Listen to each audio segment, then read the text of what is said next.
कैसा भयंकर स्वर है ये? कौन है?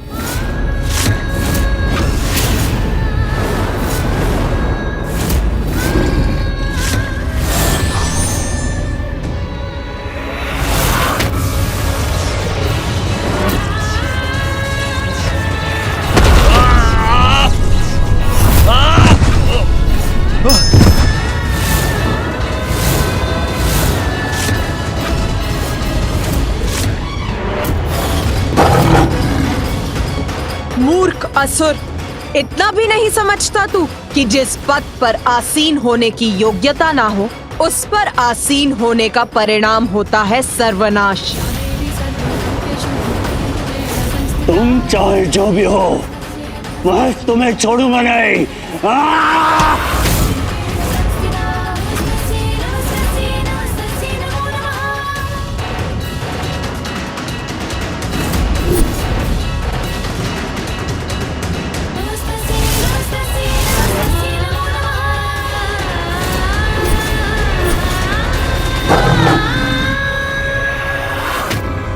माँ छिन्नमस्ता, माँ के रूप में अपनी संतानों को ममता दे सकती हूँ, तो माता के ही रूप में उनकी रक्षा के लिए दुष्टों का संहार भी तो कर सकती हूँ। माँ के रूप में अपनी संतानों को ममता दे सकती हूँ, तो माता के ही रूप में दुष्टों को दंडित भी तो कर सकती हूँ। माता, आप देवी छिन्नमस्ता के रूप में एकाक्ष से युद्ध करने चली गई। युद्ध करने कहा? मैं तो उसका काल बनकर गई थी वहाँ। साक्षात आपके विकराल रूप में आपको अपने समक्ष पाकर, आपकी चेतावनी सुनकर भयाक्रांत तो अवश्य हुआ होगा वो दुष्ट एकाक्ष, और अपने प्राणों की रक्षा हेतु वहाँ से भाग भी गया होगा, है ना माता?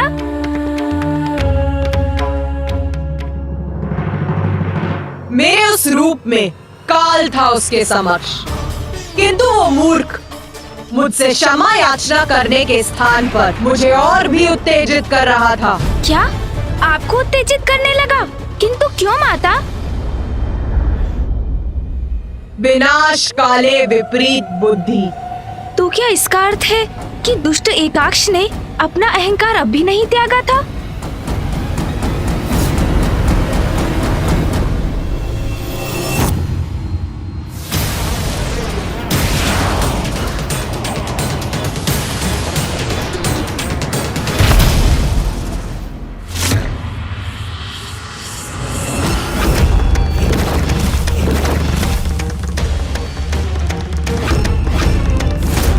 कौन है ये दुष्टा देवी जिसने मेरा असुर सम्राट एकाक्ष का अपमान करने का दुस्साहस किया है? तुम चाहे जो भी हो, तुम्हें तुम्हारी इस उद्दंडता का दंड अवश्य मिलेगा, अभी इसी समय मिलेगा।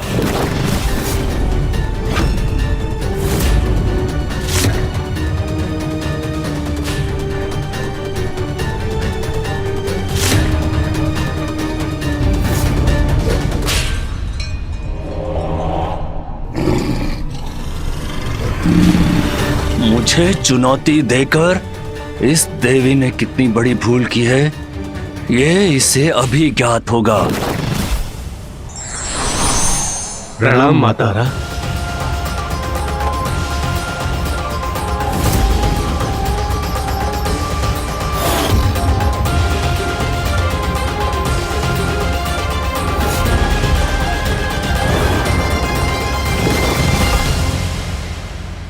वाह, उत्तम, अति उत्तम। आनंद आया तुम्हें अपने सम्मुख देखकर देवी। या स्वर्ग में तो मैं बहुत आनंदित हो रहा हूँ। ये क्या कह रहे हैं असुर सम्राट आप? ये देवी आप पर वार करने को तत्पर है, आपको चुनौती दे रही है, और आप क्रोधित होने के स्थान पर आनंदित हो रहे हैं। उचित कहता है दंतक, हम कुछ समझे नहीं। समझो मेरे असुरों, समझो। यहाँ स्वर्ग में आभूषण है, अमूल्य रत्न है, देवता हैं, अप्सराएं, ये सब तो ज्ञात था मुझे। किंतु यहाँ देवी भी है, इसका भान नहीं था मुझे। ये तो उन सब से भी उत्तम है, बलशाली है। ऐसी देवी से युद्ध हो तो आनंद का आभास स्वाभाविक है।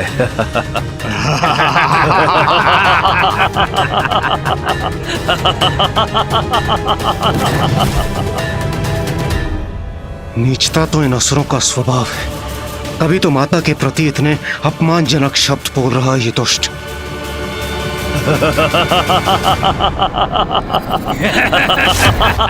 सर्वथा उचित कहा सम्राट आपने। हाँ, ऐसी शक्तिशाली स्त्री और हमारी शत्रु, तो उसका अंत करने में हमें आनंद होगा।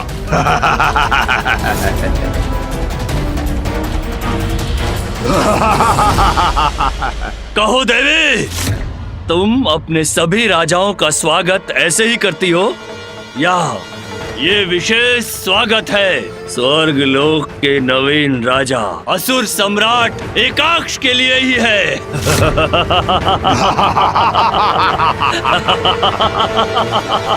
स्वर्ग का राजा है तू?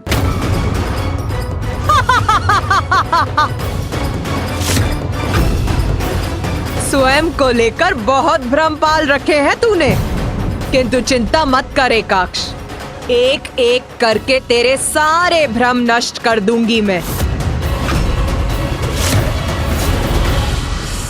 शक्तिशाली है ये देवी, किंतु दंड भी है। भ्रम तो इस देवी को है अपनी शक्ति का, जिसे शीघ्र मिटाएंगे हम। एक बार असुर सम्राट एकाक्ष हमें आदेश तो दें, इस देवी का अंत करेंगे हम। मैंने इंद्र और अन्य देवताओं को स्वर्ग लोक से भगा दिया, तो उसने अपने स्थान पर तुम्हें यहाँ भेज दिया देवी। किंतु कदाचित तुम्हें अपनी जिह्वा पर नियंत्रण करना नहीं सिखाया। बहुत छूट प्राप्त है तुम देवियों को यहाँ स्वर्ग में, जो अनुचित है। किंतु अब मैं आ गया हूँ।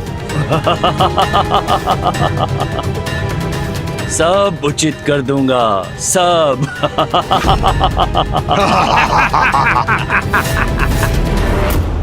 मेरे राज्य में स्त्रियों को मैं ना ना ना ना ना दंतक, तुम ही बताओ इस देवी को, हमने रसातल लोक में असुर स्त्रियों और राक्षसियों के साथ क्या किया था? बताओ।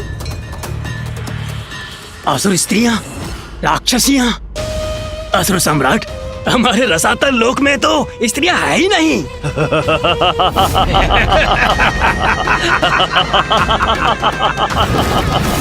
अब इस अबोध देवी को ये भी बता दो कि हमारे लोक में स्त्रियां क्यों नहीं है? असुर सम्राट, आपके आदेश के अनुसार रसातल लोक की सारी स्त्रियां, सारी राक्षसी को तो हम आहार बना चुके हैं।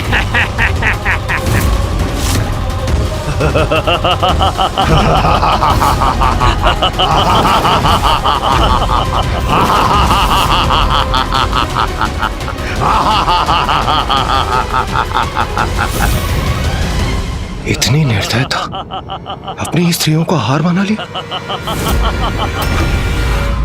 सुनो तुमने देवी, अब स्वर्ग लोक में भी अप्सरा और देवियों की यही स्थिति होगी, यही। सर्वप्रथम मेरा सामना तो करे काक्ष, तभी अन्य देवियों से भेंट कर सकेगा तू। नहीं नहीं नहीं नहीं नहीं, मैं भला एक अबला देवी का वध क्यों करूं? ये अनुचित है देवी। तुम्हारे लिए तो मेरा योद्धा ही पर्याप्त है। हाँ। दंतक, जाओ और अपनी शक्ति दिखाकर उचित पाठ पढ़ाओ इस दुस्साहसी देवी को। अवश्य असुर सम्राट, इस स्त्री से युद्ध करके मुझे असीम आनंद की प्राप्ति होगी।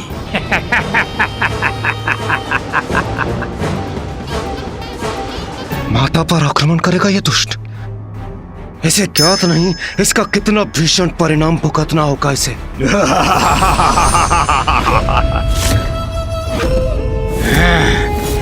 देवी, अब दंडित होने के लिए तैयार हो जाओ तुम। या! देवी, तुम्हारा अंत करूंगा मैं।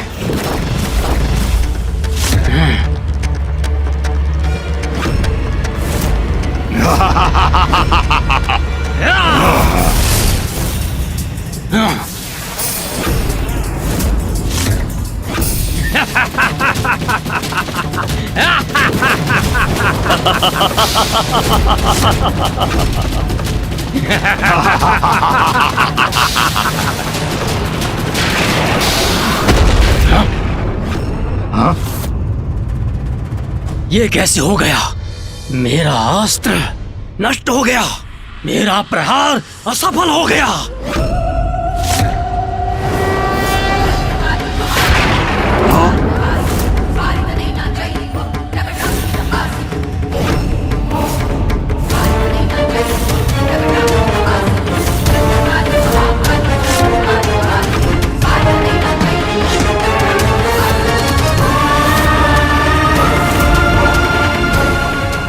प्रणाम माता। ये दूसरी देवी कहां से प्रकट हो गई? तुच्छ असुर, इतना दुस्साहस किया तूने। तेरी मृत्यु तेरे समक्ष खड़ी है और उसे पहचानने के स्थान पर अपने अहंकार वश उसी पर आक्रमण करने लगा तू। मूर्ख! मृत्यु और दंतक की इस देवी के हाथों ये कदापि संभव नहीं। हे देवी, तुमने मेरा अस्त्र नष्ट करने का अक्षम्य अपराध किया है, जिसका दंड है तुम्हारी मृत्यु।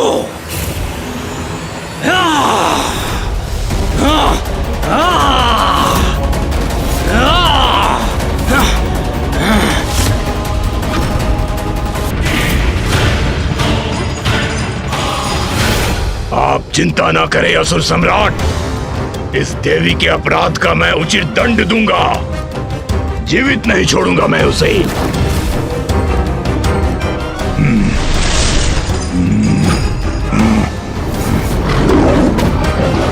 मेरे बंधु दंतक का वध करके कहां चली गई? सामने आओ तारा।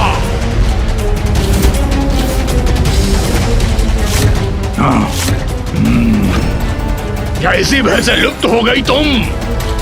आओ समक्ष मेरे। कहां गई तुम? तुम्हारे ही कारण ये सब हुआ है। तुम असुर सम्राट का वध करने आई थी ना, अब मैं तुम्हें छोड़ूंगा नहीं।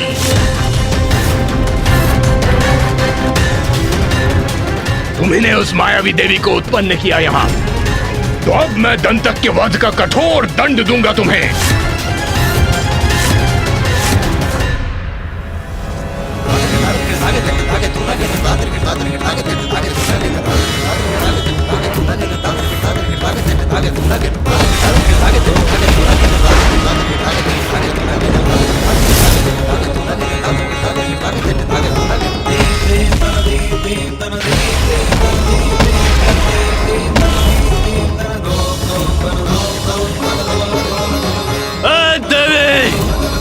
अब तुम्हारी रक्षा कोई नहीं कर सकता।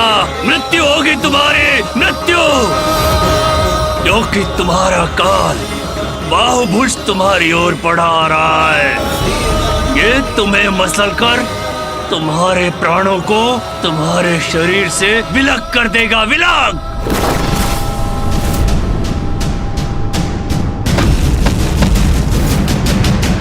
ये राक्षस तो बहुत विकराल और बहुत विशाल है।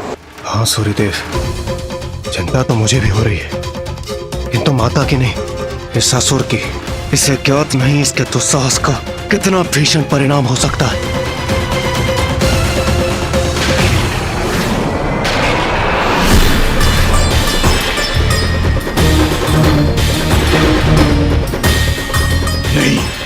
नहीं है वहां। जो है बस यही देवी है। दंतक के वध का प्रतिशोध इसी से लूंगा मैं, इसी का अंत करूंगा। क्या हुआ असुर? अपनी गति धीमी क्यों कर दी?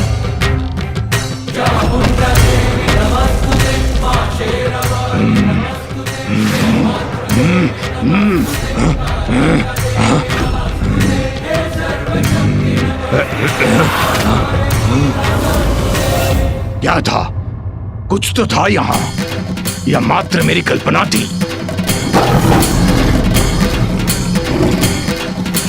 जय काली जय काली जय काली जय काली जय काली जय काली।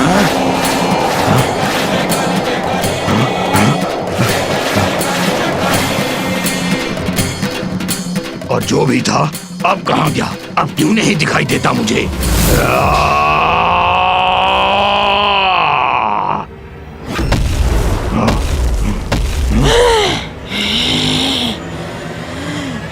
ये किसका स्वर है? किसे ढूंढ रहा है दुष्ट?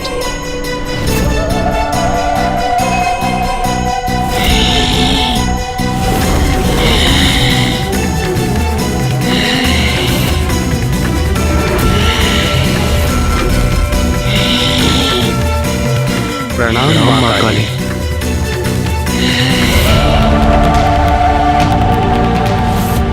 ये कैसी भयंकर देवी है जिसके दर्शन से ही आतंकित हो रहा हूं मैं।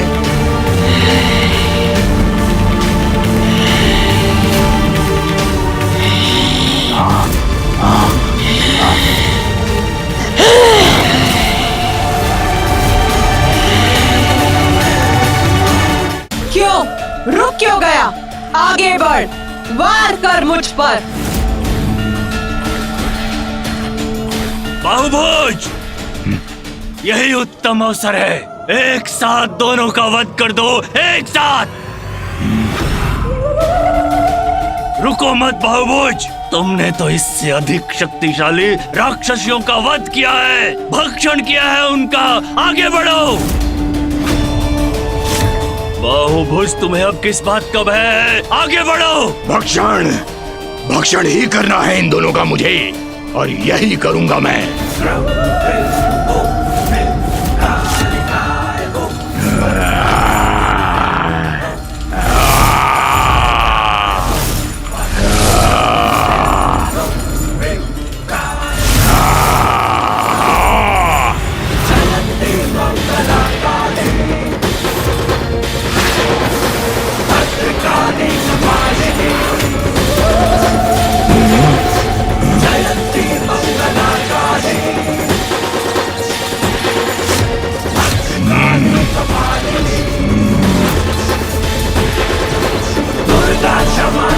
मेरे इतने विनाशक अस्त्र को ऐसे कुंदक के समान थाम लिया इस देवी ने।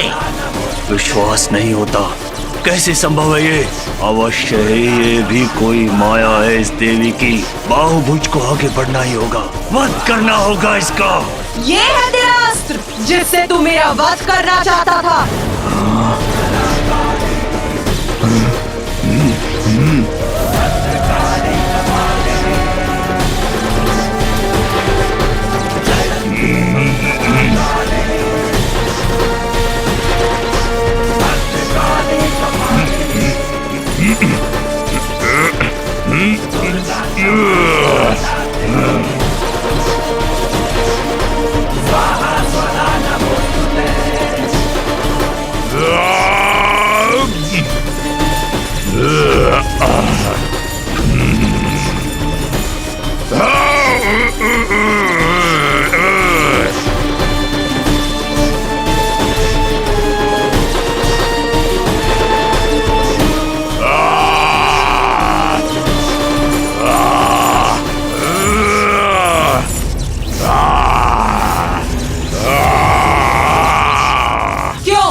तेरी शक्ति अब कैसा लग रहा है तुझे? ले, तेरा ये अस्त्र अब मेरा हो गया। यही कर रहा था ना तू देवताओं के साथ? उनके लोक को छीन रहा था। बोल, तेरा अस्त्र मैंने छीन लिया, तो अच्छा लगा तुझे? ये तुम क्या कर रहे हो बाबू? ये समय क्रीड़ा का नहीं है। अपनी संहारक शक्ति का प्रदर्शन करो। यदि यह तुम्हारा अस्त्र नहीं लौटाती तो अपना अस्त्र छीन लो, इस देवी से छीन लो।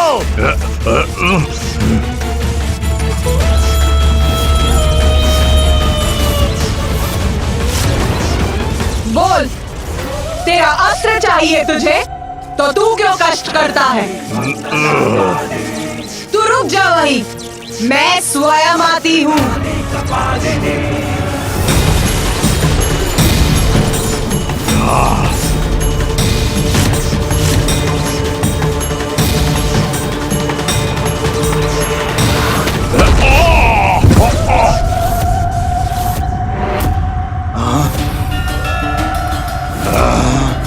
इतनी तीव्र गति है इस देवी की कि मुझे स्पष्ट दिखाई भी नहीं दे रही है।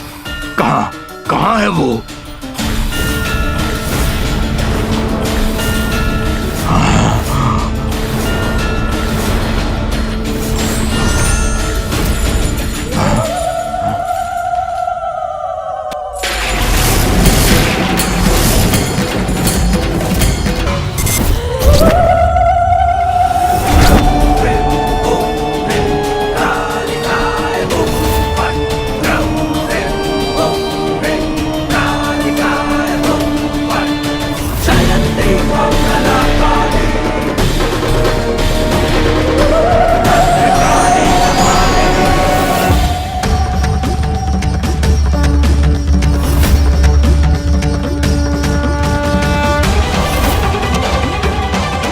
इस देवी की दृष्टि तो मुझ पर ही स्थिर है।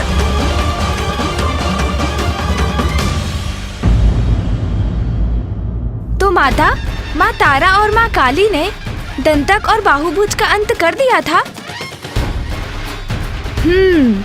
माता की शक्ति का प्रत्यक्ष प्रमाण देखकर तो एकाक्ष की बुद्धि आ ही गई होगी।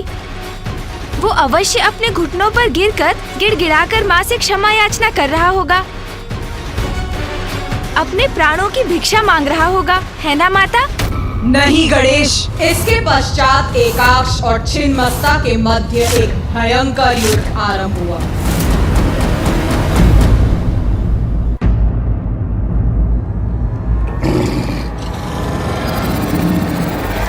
शक्तिशाली है ये देवी, मायावी है, किंतु मैं इसका वध अवश्य करूंगा, अवश्य। एकाक्ष, तू अपने लोक में ही रहता, स्वर्गलोक का लोभ नहीं करता, देवताओं को प्रताड़ित नहीं करता, तो ये सब नहीं होता। अभी भी समय है, जा अपने लोक लौट जा।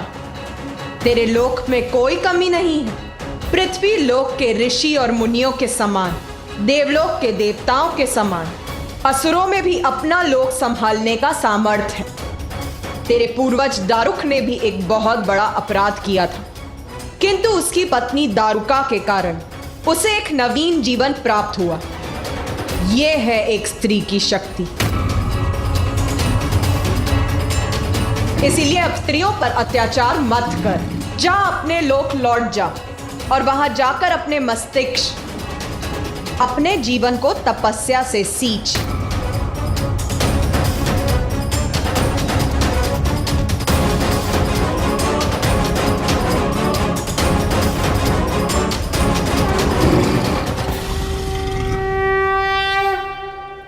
ऐसी स्थिति में कोई भी यही करता, जो अपराध किए हैं उसका प्रायश्चित करता, किंतु एकाक्ष का अहंकार अभी भी उसकी बुद्धि पर छाया हुआ था।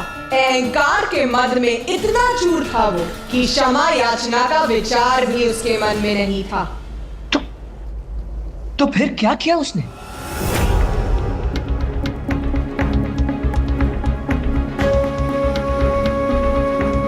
एकाक्ष ने अपनी असुर सेना का आवाहन किया।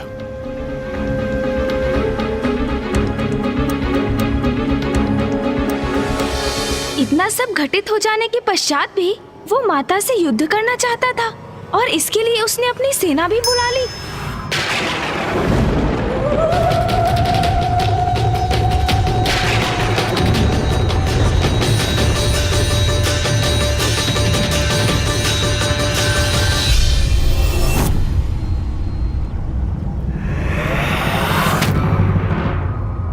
बहुत बहुत धन्यवाद इस मार्गदर्शन के लिए देवी।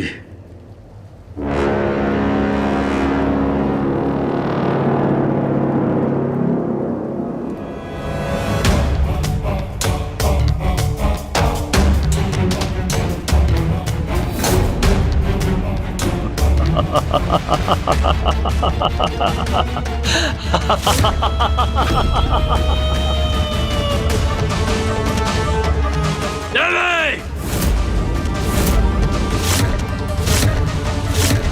असुर सम्राट एकाक्ष को किसी के मार्गदर्शन की आवश्यकता नहीं है, वो भी एक स्त्री से कदापि नहीं।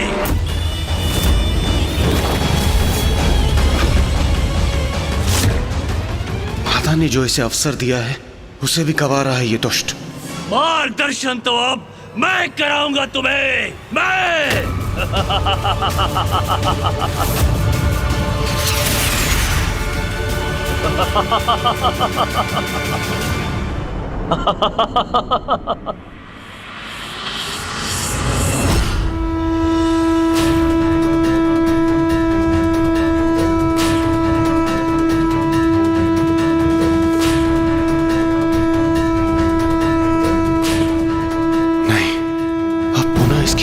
कीट असुर सेना प्रस्तुत होगी, कदापि नहीं।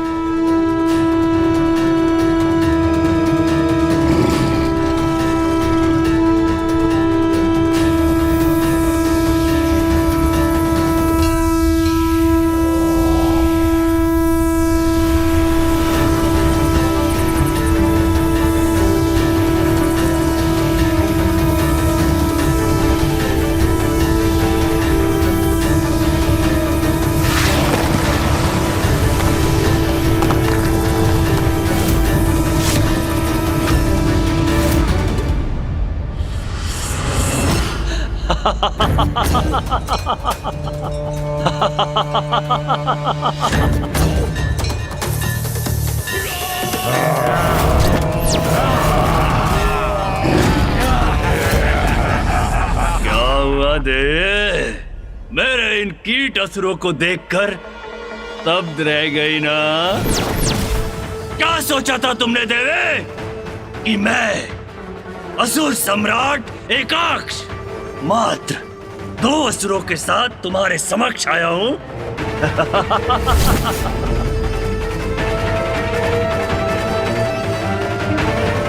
देखो देखो, मेरी संपूर्ण सेना है मेरे साथ, संपूर्ण सेना।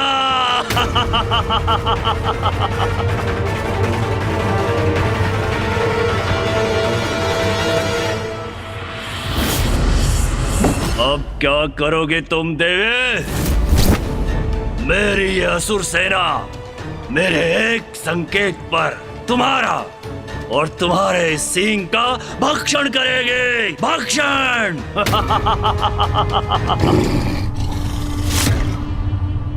कहो देवी, क्या करूं अब मैं? तुम्हें प्रवचन सुनाऊं? जहां से भी आई हो वापस लौट जाओ। मैं तुम्हें तुम्हारी भूल सुधारने का अवसर देता हूं।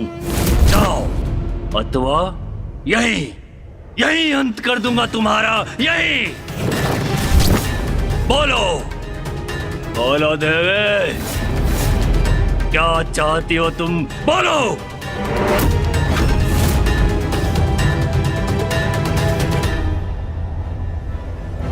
एकाक्ष ने अपनी कीट असुरों की सेना को बुला लिया। एकाक्ष ने अपनी सेना बुलाई तो मैंने अपनी 64 योगिनियों को प्रस्तुत किया। माता की सेना?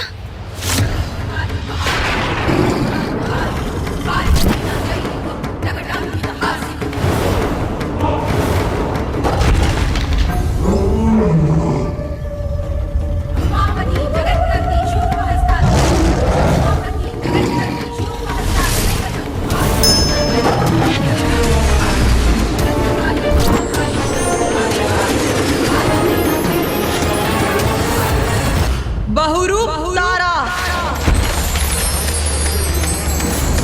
नर्मदा, यमुना, शांति।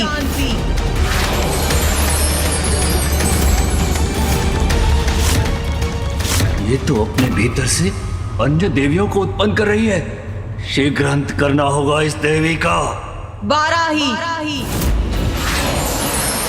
काल रात्रि, छिन्नमस्तिका, महालक्ष्मी, क्षेमंकरी, वानरमुखी, यक्षिणी, कामिनी, विंध्यवासिनी, काली, उमा, चामुंडा, धूमावती, स्तुति, अदिति, नारायणी, वायुवीणा, पूर्ति।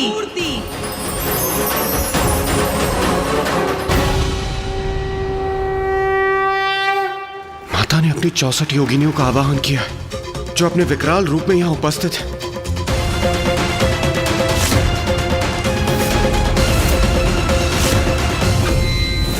ये एक देवी अनेकों देवी बन गई। कोई बात नहीं, मैं इन सब का वध करूंगा, सबका। अरे रुक क्यों गई देवी? तुमने मात्र 64 स्त्रियां उत्पन्न की है। ये सामना करेंगी मेरी सहस्रों शक्तिशाली असुर सेना का। तेरी सेना? क्या है तेरी सेना? यदि मेरी समस्त योगिनियां संहार करें तो एक पल में समस्त सृष्टि को मिटा सकती है। देखना चाहता है तू इनकी संहारक शक्ति? बस बहुत हो गया। अब इस क्रीड़ा का अंत करने का समय आ गया है। अंत। मेरे असुरों, देखो जो कहा था वही किया मैंने। तुम्हें स्वर्ग लोक में उत्तम जीवन का वचन दिया था मैंने, वो प्रस्तुत है तुम्हारे समक्ष। देखो मैं तुम्हें और स्त्रियां दे रहा हूं तुम्हारे भक्षण के लिए, और वो भी कोई असुरी राक्षसी स्त्रियां नहीं, देवियां दे रहा हूं, देवियां।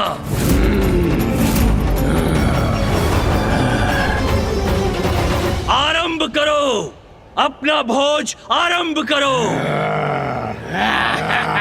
और उस देवी को मेरे आहार के लिए सुरक्षित रखना मत भूलना।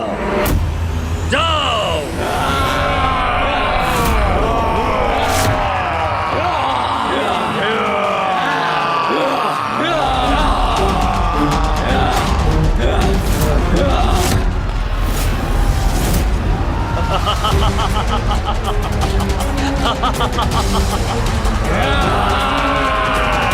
मुझे ज्ञात नहीं। प्रथम पूज्य गणेश जी, हम देवताओं ने भी ऐसा भयानक युद्ध और ऐसा संहार कभी नहीं देखा था, किंतु उसके बाद जो हुआ। क्या हुआ देवराजन? क्या हुआ था उसके बाद? अभी मेरे छिन्नमस्ता स्वरूप ने पूर्णता कहाँ प्राप्त की थी? पूर्णता अर्थात माता? रक्त की पिपासा बहुत भयंकर होती, वो कभी नहीं मिटती है। असुरों का रक्त पान करने के बाद भी मेरी योगिनियों की पिपासा अभी शांत नहीं हुई थी। वो तो और बढ़ती जा रही थी। वो मुझसे और रक्त मांग रही थी।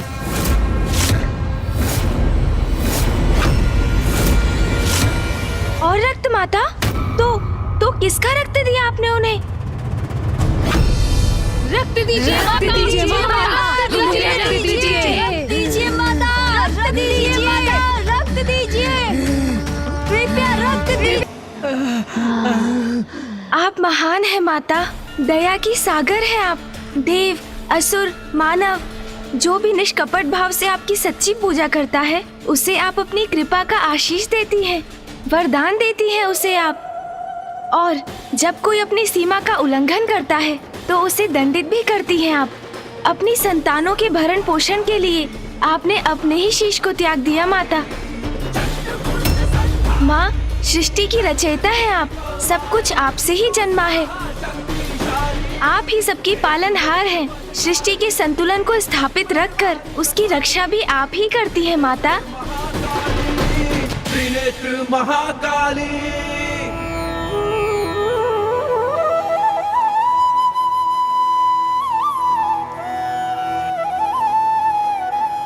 माता, आपका प्रत्येक स्वरूप आपकी शक्ति और आपकी लीला का अद्भुत अनुपम उदाहरण है।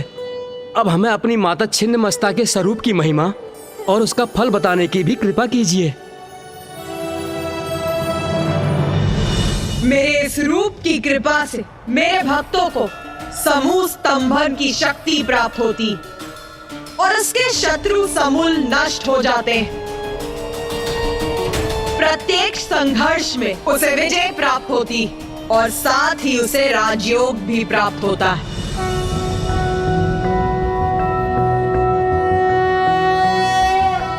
नाभौ शुद्ध सरोज वक्त्र विलसत् पान्धुक पुष्पारुणम् भास्वद भास्कर मंडलम् तदुदरे तद्योनि चक्रम् महत् तन्मध्ये विपरीत मैथुन रत प्रद्युम्न सत्कामिनी पृष्ठस्थान तरुणार्क कोटि विलय सत्तेजः स्वरूपां भजे।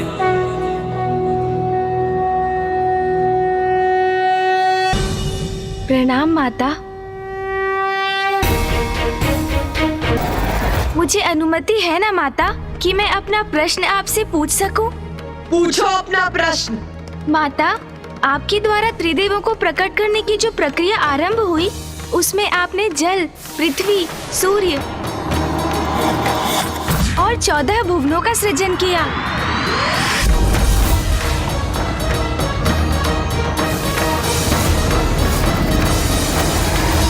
तत्पश्चात 84 लाख योनियों को आपने जीवन भी दिया और तब प्रजनन के माध्यम से जीवों को संतान भी होने लगे। इसके उपरांत आपके द्वारा सृष्टि की रचना का कार्य पूर्ण हो गया होगा ना माता? कार्य पूर्ण हो गया? सर्वप्रथम जन्म, फिर जीवन और फिर मृत्यु, यही जीवन का चक्र है।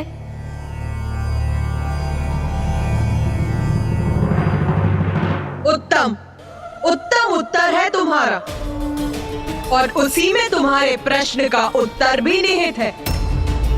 सुनो, जीव अब संतानों को जन्म दे रहे थे। जीवों की संख्या में वृद्धि हो रही थी, किंतु उनकी मृत्यु नहीं हो रही थी।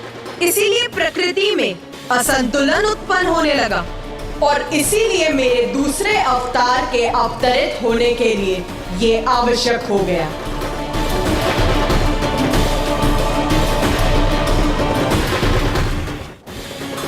किंतु माता, प्रकृति के संतुलन के लिए जीवों की मृत्यु का होना भी तो आवश्यक था।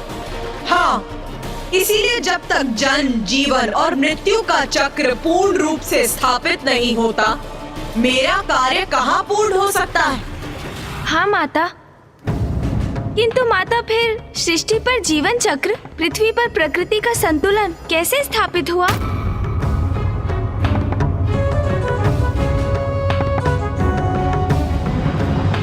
यही प्रश्न देवताओं के मन में भी उत्पन्न हुआ था। इसी का उत्तर पाने वो ब्रह्मदेव के पास गए और फिर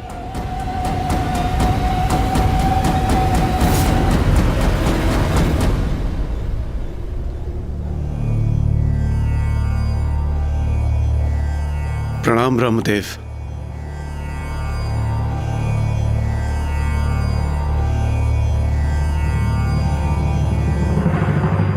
ब्रह्मदेव, पृथ्वी पर यदि इसी प्रकार जीवों का जन्म होता रहा तो उनके अंत की कोई व्यवस्था ही नहीं होगी।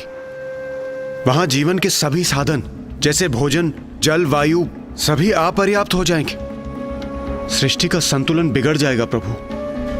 और प्रभु, यदि ऐसा हुआ तो घोर अनिष्ट होगा। कृपया करके आप ही कोई समाधान सुझाकर इस समस्या का निदान कीजिए प्रभु। देवगण, आपकी चिंता सर्वथा उचित है, किंतु इस संसार में जो कुछ भी होता है उसके पीछे कोई बड़ा कारण अवश्य होता है।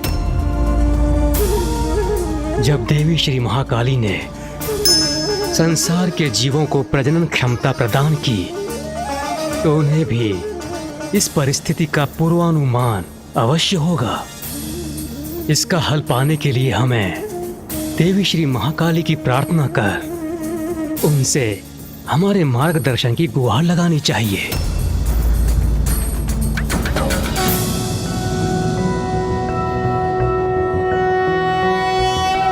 ॐ खड्गं चक्रगदेषु चापपरिघात्रशूलं भुशुण्डिं शिरः शङ्खं सन्दधतिं करे स्त्रीनयनां सर्वाङ्गभूषावृतां नीलाश्वतुतिमास्य पाददशकां सेवे महाकालिकां यामस्तव्यस्वपिते हरो कमलजो हन्तुं मधुं कैटभम्। ॐ जयन्ती मङ्गलकाली भद्रकाली कपालिनी दुर्गा क्षमा शिवा धात्री स्वाहा स्वधा नमोस्तुते।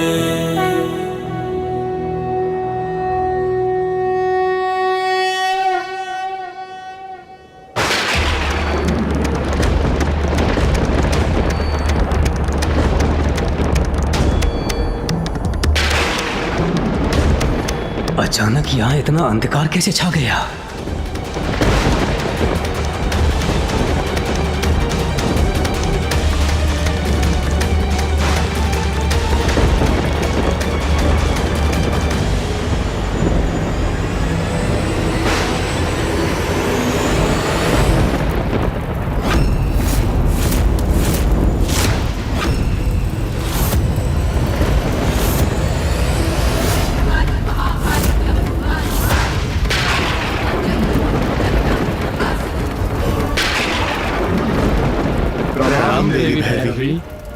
प्रणाम देवी। मृत्यु मृत्यु मृत्यु मृत्यु मृत्यु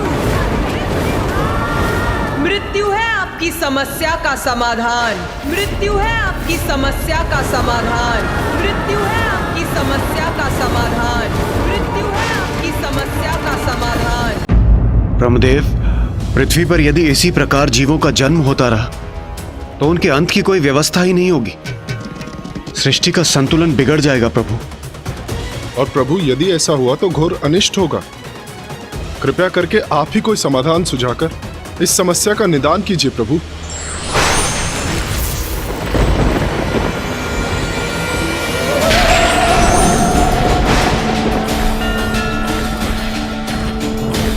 प्रणाम देवी भैरवी। प्रणाम देवी। मृत्यु मृत्यु मृत्यु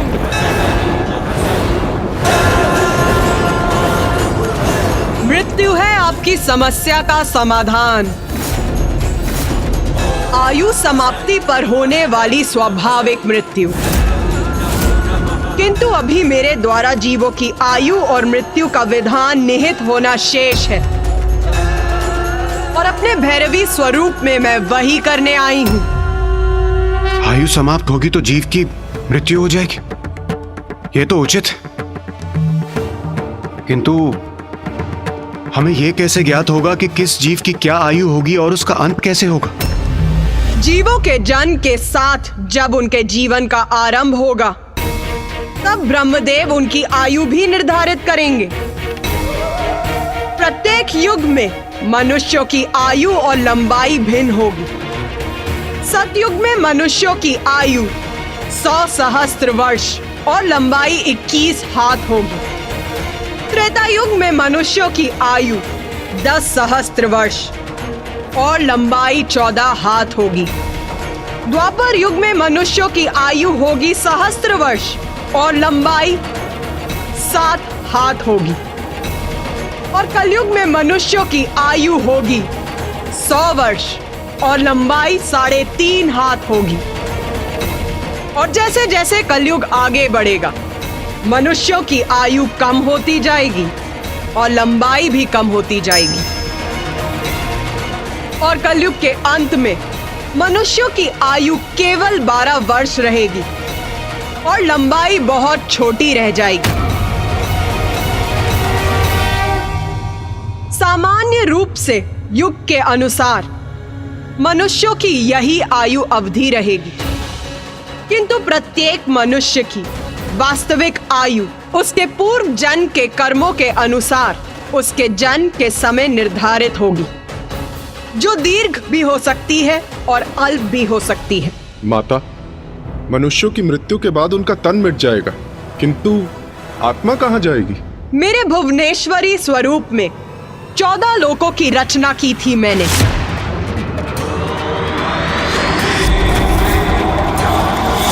जिनमें आप सभी का निवास स्वर्गलोक भी है। अब मैं अपने भैरवी स्वरूप में उस विशेष लोक की रचना करूंगी, जहां जीवन के उपरांत नश्वर शरीर के नष्ट हो जाने पर आत्माओं का वास होगा।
विशेष लोक।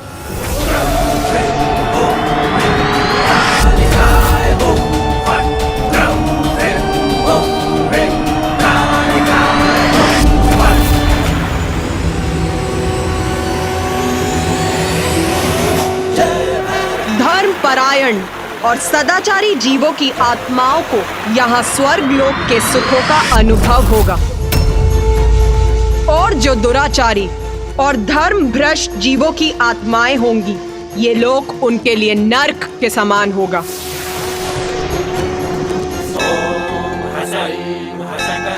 आत्माओं को यहाँ कर्मों का फल भोग कर, प्रायश्चित और साधना कर शुद्धि प्राप्त होगी। प्रत्येक मनुष्य को उसके कर्मों के अनुसार मेरे देवी भुवनेश्वरी द्वारा रचित भिन्न लोकों में जाना होगा।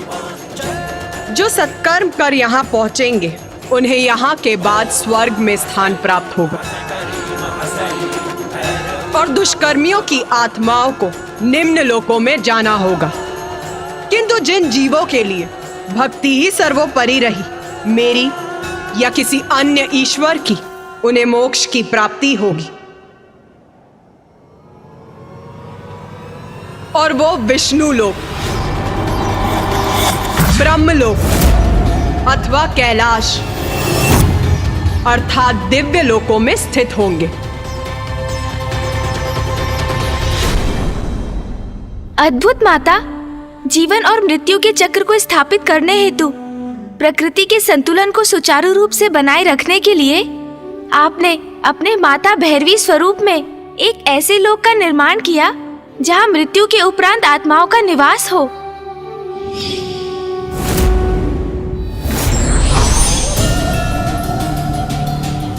तुम्हारे मन में एक और प्रश्न उत्पन्न होने का आभास हो रहा है मुझे। पूछ गणेश, पूछ, क्या पूछना है तुम्हें? माता, सूर्य देव के प्रश्न का उत्तर जानने के लिए ही मैं भी उत्सुक हूँ।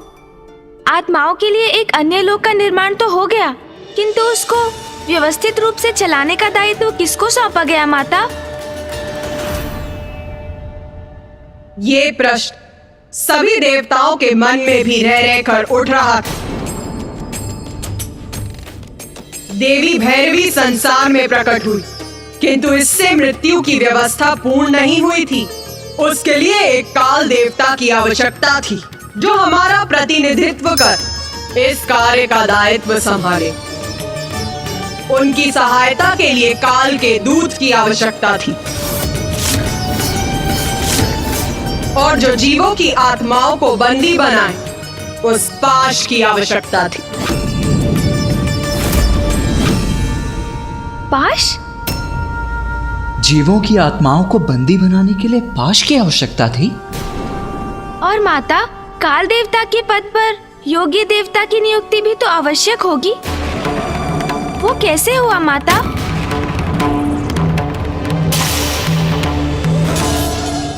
प्रश्न पूछ रहे हो तो उसका उत्तर पाने का धैर्य भी रखो। हमें क्षमा कीजिए माता। सर्वप्रथम ये प्रश्न सूर्यदेव के मन में भी उत्पन्न हुआ था,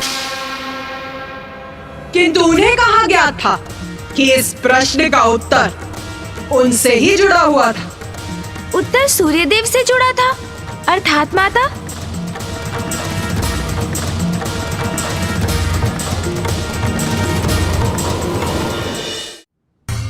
देवी भैरवी संसार में प्रकट हुई, किंतु उससे मृत्यु की व्यवस्था पूर्ण नहीं हुई थी। उसके लिए एक काल देवता की आवश्यकता थी। काल देवता के पद पर योग्य देवता की नियुक्ति भी तो आवश्यक होगी। वो कैसे हुआ माता? सर्वप्रथम ये प्रश्न सूर्यदेव के मन में भी उत्पन्न हुआ था। सूर्यदेव का विवाह देव शिल्पी विश्वकर्मा की पुत्री देवी संज्ञा से हुआ था। जब मैंने आदित्य सूर्य का सृजन किया था, तब उनके तेज का उत्पन्न होना आरंभ ही हुआ था।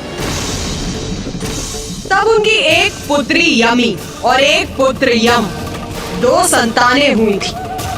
कुछ समय के लिए तो सब कुछ कुशल था, किंतु समय के साथ सूर्य का तेज बढ़ता गया।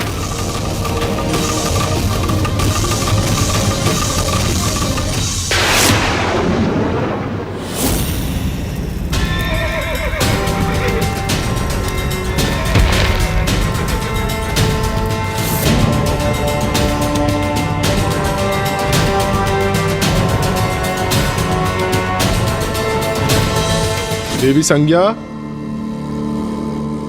देवी संज्ञा कहाँ हैं आप? आइए देवी संज्ञा। संज्ञा, अब तो पकड़ी जाओगी। संभवतः आंगन में होंगी।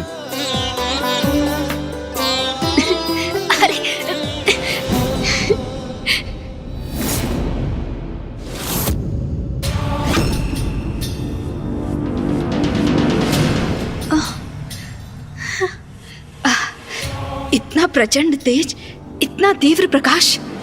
ओह!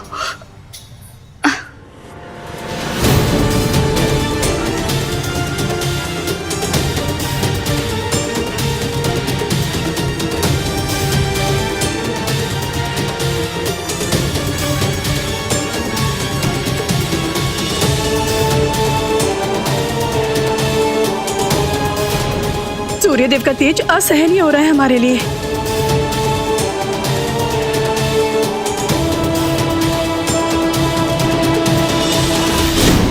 स्वामी, इस तीव्र ताप का यही अर्थ है कि स्वामी निकट हैं।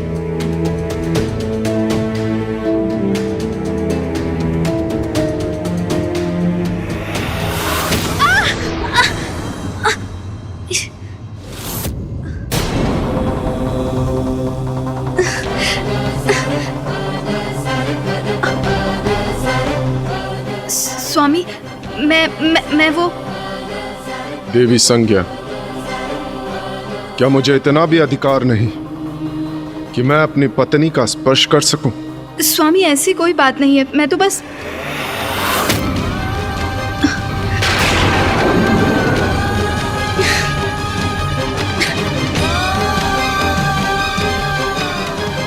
देवी संज्ञा,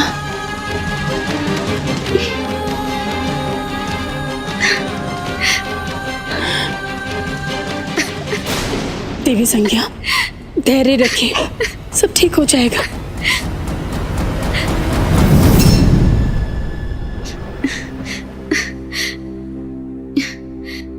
स्वामी, मुझे समझने का प्रयास कीजिए। आपके प्रचंड तेज को सहने में मुझे बहुत कठिनाई होती है। तो आप मुझसे क्या अपेक्षा करती हैं देवी संज्ञा? मैं सूर्यदेव हूं। अपने तेज और अपनी ऊर्जा से संसार को जीवन प्रदान करता हूं, किंतु मेरी पत्नी मेरे उसी तेज और मेरे उसी ऊर्जा के कारण मेरे निकट आने में असमर्थ है।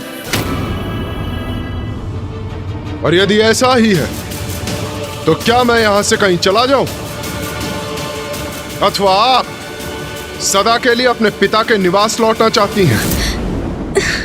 किंतु स्मरण रहे, आप सूर्यलोक की स्वामिनी है। आपके दायित्व है। आपका पुत्र है जो शीघ्र अपने तप के लिए प्रस्थान करने वाला है। और यदि आप भी यहां से चली गई तो मैं एकाकी कैसे रहूंगा? नहीं, आप कहीं नहीं जा सकती। समाधान भी आप ही को ढूंढना होगा, क्योंकि समस्या आपकी है, मेरी नहीं। आपका पति हूं मैं, और आपका सानिध्य प्राप्त करना मेरा अधिकार है।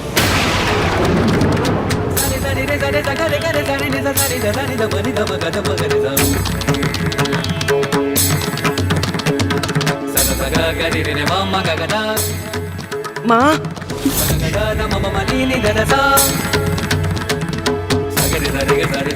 माँ,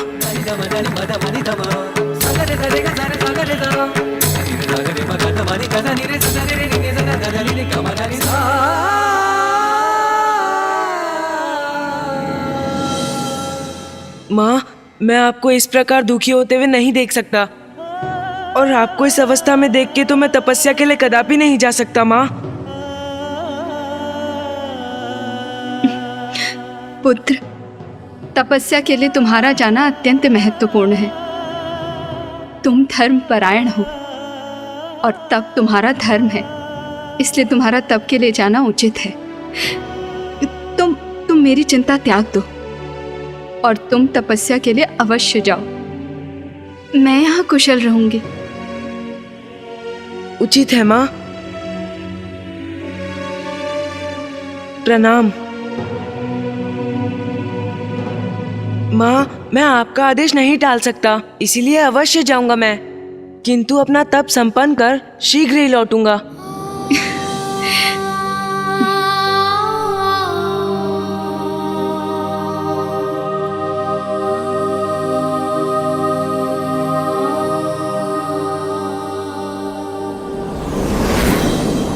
मैं क्या करूं माँ? जैसे जैसे स्वामी का तेज बढ़ता जा रहा है, मैं उनके निकट जाने में, यहाँ तक कि उन्हें देख पाने में भी असमर्थ हूँ। किंतु मैं अर्धांगिनी हूँ उनकी, मुझ पर अधिकार है उनका।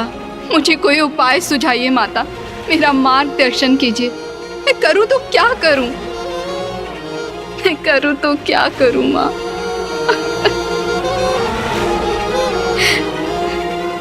और आपको इस अवस्था में देख के तो मैं तपस्या के लिए कदापि नहीं जा सकता। माँ, तुम धर्म परायण हो और तब तुम्हारा धर्म है। तपस्या, घोर तप करूंगी मैं, और मेरा तप मुझे मेरे स्वामी के तेज को सहने की शक्ति देगा। हाँ माँ, मैं तप करूंगी। किंतु स्मरण रहे, आपका पुत्र है जो शीघ्र अपने तप के लिए प्रस्थान करने वाला है। और यदि आप भी यहां से चली गई तो मैं एकाकी कैसे रहूंगा? किंतु मैं अपने तप के लिए यहाँ से कैसे जाऊं? स्वामी मुझे कभी कहीं जाने की अनुमति नहीं देंगे, और उनके निकट रहते हुए मैं अपना तप भी नहीं कर पाऊंगी। क्या करूं मैं करूं तो क्या करूं?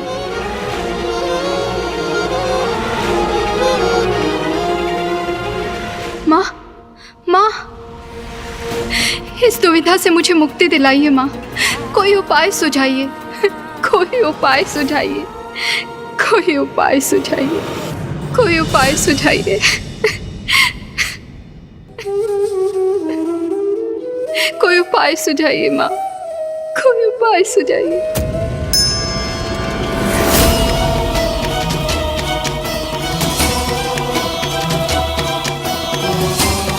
मेरी प्रतिछाया, मेरी प्रतिछाया माँ। उस रात्रि देवी संज्ञा को यह आभास हुआ कि वो अपने तप के लिए तभी जा सकेंगी जब वो अपने किसी प्रतिरूप को छोड़कर जाएंगी, और उनका प्रतिरूप उनकी प्रतिछाया के सिवाय और कौन हो सकता था।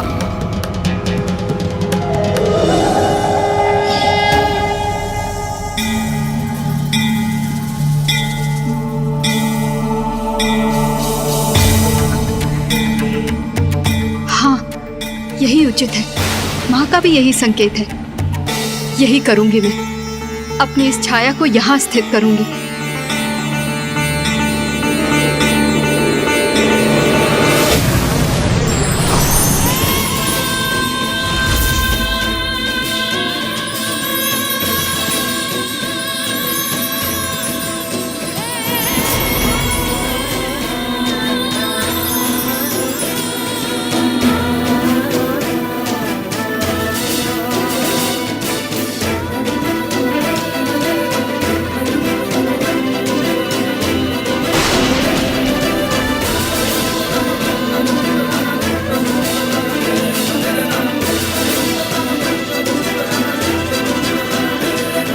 मैं देव शिल्पी विश्वकर्मा की पुत्री, सूर्यदेव की पत्नी देवी संज्ञा, तुम्हें सजीव होने का आदेश देती हूँ।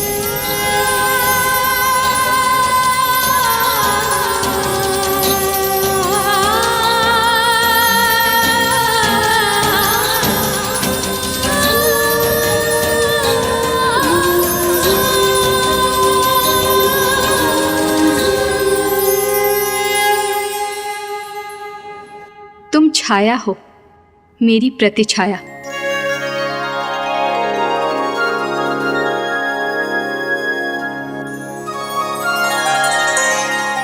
और देवी संज्ञा अपनी छाया को सूर्यलोक में छोड़कर पृथ्वी पर तप करने के लिए चली गई।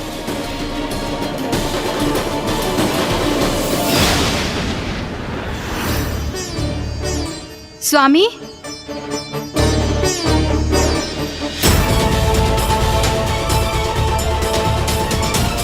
मुझे पुकारने का क्या लाभ देवी संज्ञा?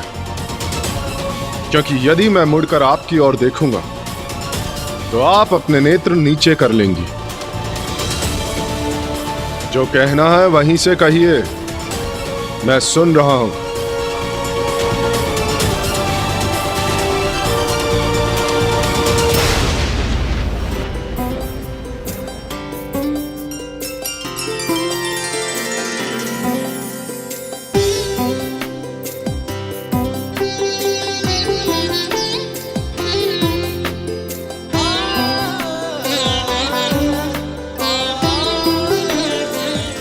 स्वामी, आपको पूजा का प्रसाद दिए बिना मैं आपको कैसे जाने देती? देवी संज्ञा, क्या ये सत्य है? क्या मेरा तेज आपको प्रभावित नहीं कर रहा? ये कैसे संभव किया आपने? बस स्वामी, अब और प्रश्न नहीं। आप निश्चिंत होकर अपनी यात्रा पर जाइए, क्योंकि अब सब कुछ कुशल है। उचित है देवी।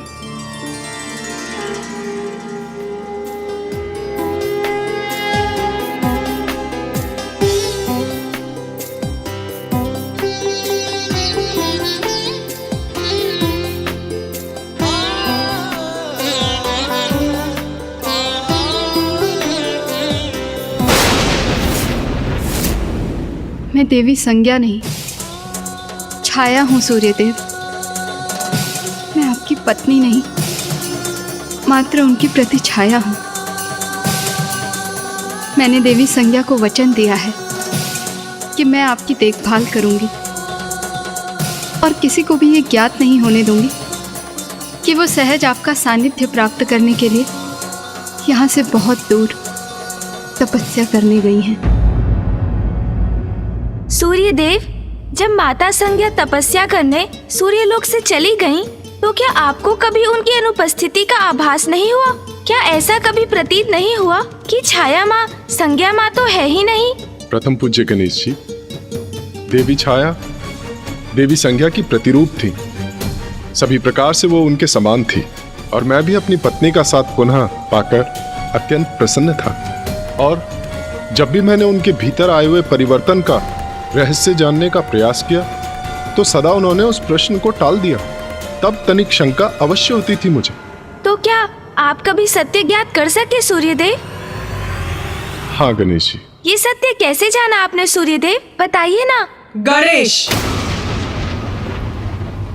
तुम पुनः वो प्रश्न पूछ रहे हो जिसका उत्तर देने का समय अभी नहीं आया है। क्षमा कीजिए माता, मैं तो बस उत्सुकतावश पूछ रहा था। धैर्य गणेश, धैर्य। तुम्हारी उत्सुकता अवश्य शांत होगी। तो सुनो, सूर्यदेव के पूर्व किसी अन्य को यह ज्ञात हो गया था कि देवी छाया उनकी पत्नी देवी संज्ञा नहीं है। अब तुम्हारे मन में उत्पन्न होने वाले प्रश्न का उत्तर देने के लिए मैं एक प्रश्न पूछती हूँ तुमसे। उचित है माता। उस समय का विचार करो गणेश, जब देवी पार्वती में परिवर्तन आने प्रारंभ हुए थे तो सर्वप्रथम उसका आभास किसे हुआ था? महादेव को, कुमार कार्तिकेय को, या तुम्हें?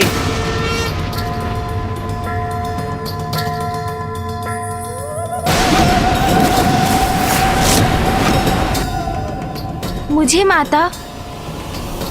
ओह, मैं आपका संकेत समझ गया माता।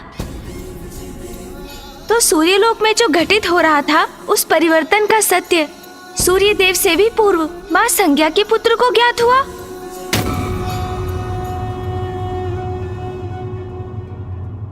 देवी छाया यम से अपना सत्य नहीं छिपा सकी, क्योंकि माँ के आंचल की ममता, माँ की ममता भरी दृष्टि और उनमें आया हुआ परिवर्तन संतान के नेत्रों से छिपाया नहीं जा सकता।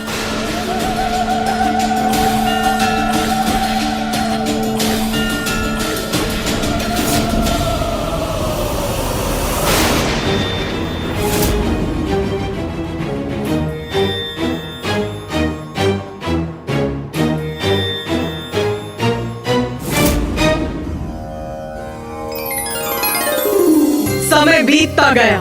सूर्यदेव और देवी छाया का सुखमय जीवन आगे बढ़ता रहा। उन्हें एक पुत्र शनि की भी प्राप्ति हुई। सब कुशल था, किंतु अब देवी संज्ञा के पुत्र यम अपना तप समाप्त कर वहां लौटने वाले थे। सूर्यदेव के वो पुत्र जिनके अस्तित्व से ही देवी छाया अनभिज्ञ थी।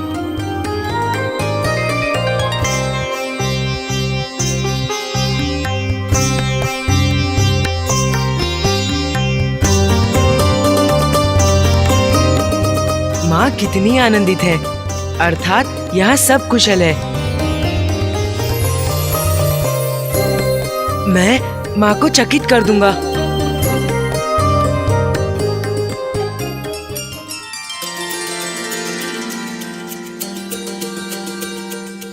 स्वामी,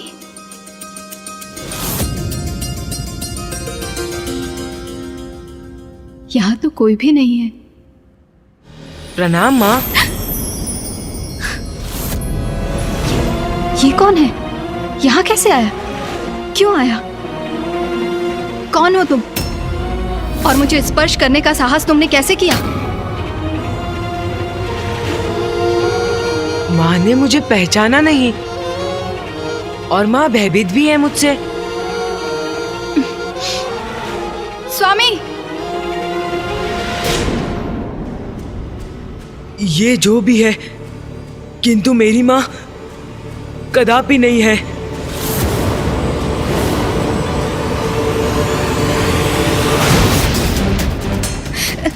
स्वामी, स्वामी, स्वामी देखिए वहाँ पे कोई है। वहाँ वो कोई है। कौन? वो वहाँ पे।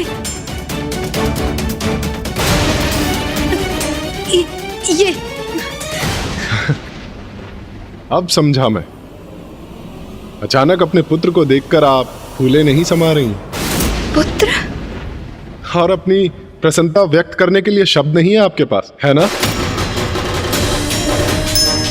कौन है ये और यहाँ माँ के स्थान पर क्यों है?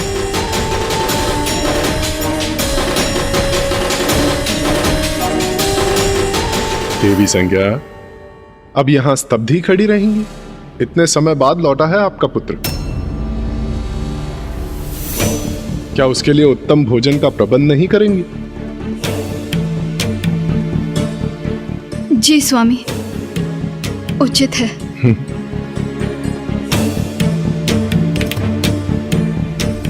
पिताश्री, ये मेरी माँ नहीं है।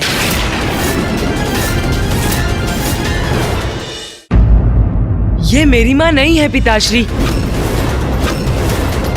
ये कैसा अनुचित कथन है अम्का? ये क्या दृष्टता कर रहे हो तुम? ये तुम्हारी माँ नहीं है? ये कहने का क्या अर्थ है तुम्हारा? स्वामी, सूर्यदेव, आप अपने पुत्र पे क्रोध मत कीजिए। वो सत्य कह रहा है, वो सत्य कह रहा है, वो सत्य कह रहा है। मैं उसकी माँ नहीं, मैं देवी संज्ञा नहीं, मैं छाया हूँ, आपकी पत्नी देवी संज्ञा की प्रतिछाया, आपकी पत्नी देवी संज्ञा की प्रतिछाया, आपकी पत्नी देवी संज्ञा की प्रतिछाया। देवी संज्ञा की छाया? मेरी पत्नी की छाया? मैं देव शिल्पी विश्वकर्मा की पुत्री, सूर्यदेव की पत्नी देवी संज्ञा, तुम्हें सजीव होने का आदेश देती हूँ।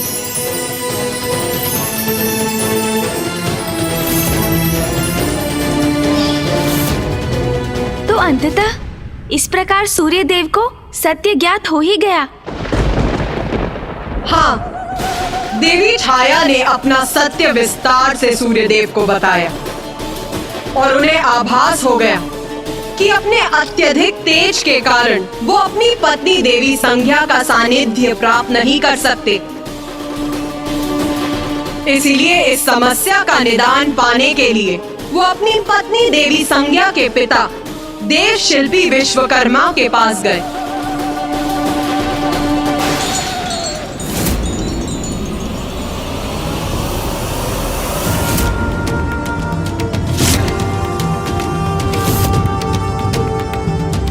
मैं अपना तेज घटा नहीं सकता और मेरे तेज के कारण आपकी पुत्री और मेरी पत्नी संज्ञा मेरे निकट नहीं आ सकती। इसीलिए वो छाया को मेरे पास छोड़कर मुझसे दूर चली गई है तप करने। अब आप ही इस समस्या का कोई निदान सुझाइए ससुर श्री। बताइए मुझे कि मैं क्या करूं? मैं क्या करूं?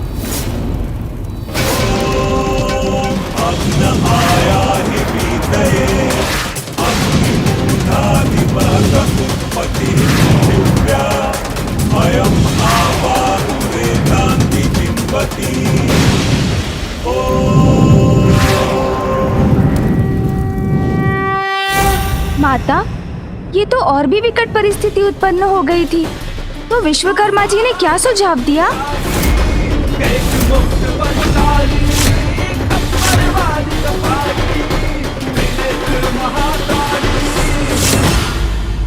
मैं अपना तेज घटा नहीं सकता। अब आप ही इस समस्या का कोई निदान सुझाइए ससुर श्री। बताइए मुझे कि मैं क्या करूं?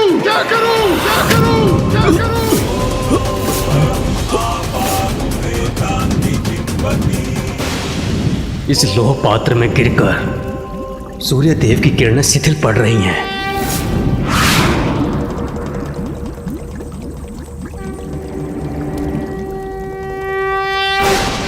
कदाचित मुझे इस समस्या का समाधान प्राप्त हो गया।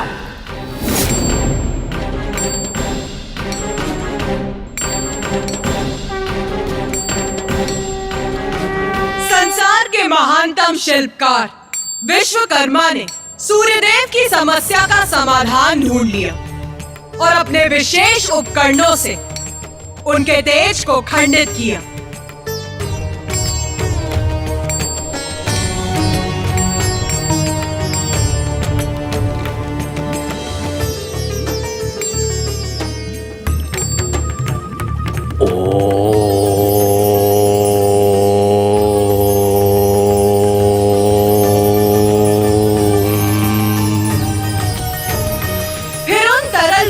से सभी देवताओं के लिए अस्त्र शस्त्र का निर्माण किया।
पिताश्री, पिताश्री, पिताश्री यहाँ भी नहीं है और अपने कक्ष में भी नहीं। क्या वो नाना जी के स्थान से अब तक लौटे नहीं?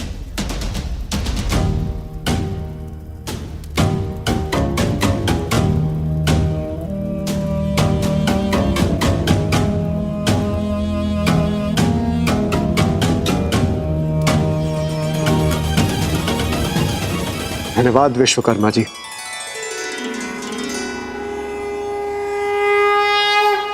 एक ओर तो सभी देवताओं को उनके नवीन शस्त्र प्राप्त हो गए, तो वहीं दूसरी ओर अभी भी कुछ किरणें शेष थी, जो कदाचित विश्वकर्मा को आदेश दे रही थी कि उन्हें उन शेष किरणों का उपयोग कर एक और शस्त्र का निर्माण करना चाहिए।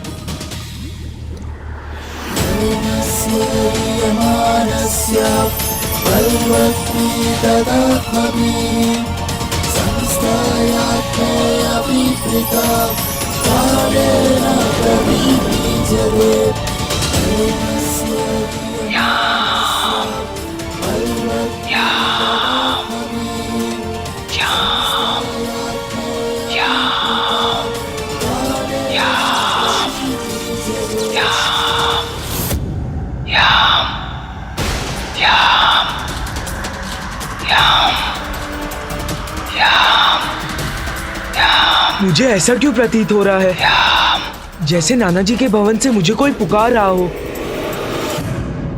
ये किस प्रकार के शस्त्र का निर्माण किया था देवशिल्पी विश्वकर्मा जी ने माता? वो साधारण अस्त्र नहीं, मृत्युपाश था। मृत्युपाश था। मृत्युपाश था। ऐसा पाश जो जिसका भी स्पर्श करे उसकी तत्काल मृत्यु हो जाए। फिर क्या हुआ माता? मुझे स्मरण है उस पाश पर तो यमराज का अधिकार है, तो उन्हें वो पाश कैसे प्राप्त हुआ माता? इस बार किसी देवता ने नहीं, स्वयं मृत्युपाश ने अपने स्वामी को चुना।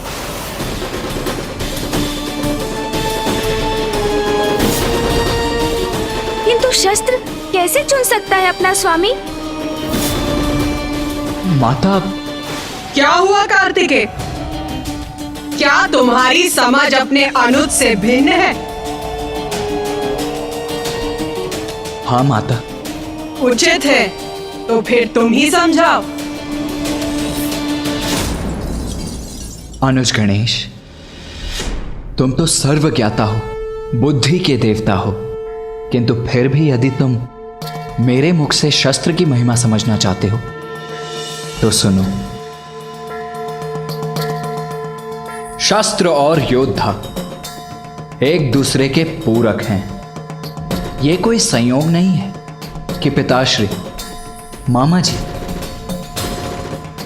फूफा जी, समस्त देव, मैं और तुम्हारा भी अपना एक विशेष शस्त्र है। प्रत्येक शस्त्र का स्वामी पूर्व से ही नियत होता है, और फिर जो कुछ भी घटित हो रहा था वो तो मां की लीला का ही परिणाम था। सर्वथा उचित कहा तुमने कार्तिकेय। माता, इंद्रदेव, सूर्यदेव, वायुदेव, वरुण देव, अग्निदेव, यहाँ तक कि पिताश्री, मामा जी, फूफा जी अर्थात त्रिदेव भी तो वहाँ एकत्रित थे ना। तो बताइए ना, उस पाश ने उन सभी योग्यता संपन्न देवों में से यमदेव को ही अपना स्वामी कैसे चुना माता? तुम्हारी ये जिज्ञासा भी अवश्य शांत करूंगी मैं गणेश।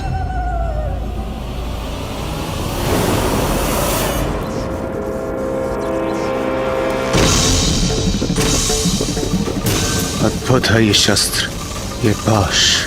मैंने इस पाश का सृजन कैसे कर दिया? कैसे हुआ ये? इस पाश का स्वामित्व तो देवराज अर्थात मुझे ही प्राप्त होना चाहिए। प्रभु, महादेव, ये पाश, मुझे तो कुछ भी स्मरण नहीं है कि मैंने इसे कब, कैसे और क्यों रचा।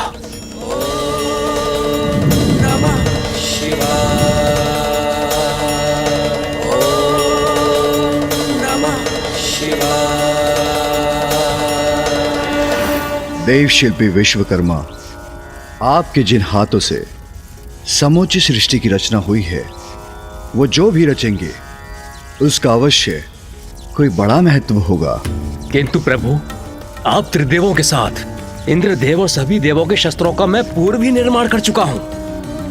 फिर इस पाश रूपी शस्त्र का क्या रहस्य है? जो भी हो, ये मेरे भवन में स्थित रहे, ये उचित नहीं है। इसका अवश्य ही कोई ना कोई कारण होगा, इसे वो पूरा करना ही होगा। किंतु इसका अधिकार किसे मिलेगा, ये हम कैसे ज्ञात करेंगे?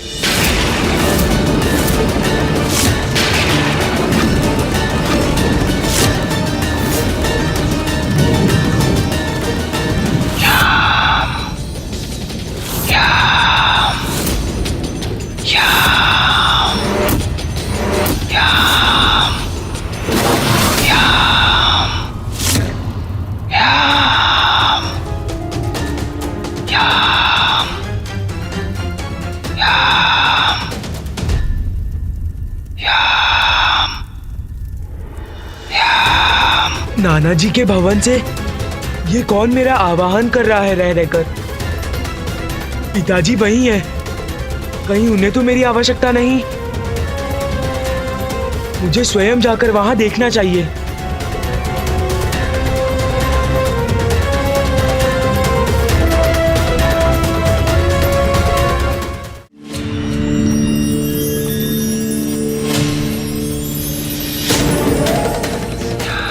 मैंने इस पाश का सृजन कैसे कर दिया? कैसे हुआ ये? मुझे ऐसा क्यों प्रतीत हो रहा है जैसे नाना जी के भवन से मुझे कोई पुकार रहा हो। मुझे स्वयं जाकर वहां देखना चाहिए।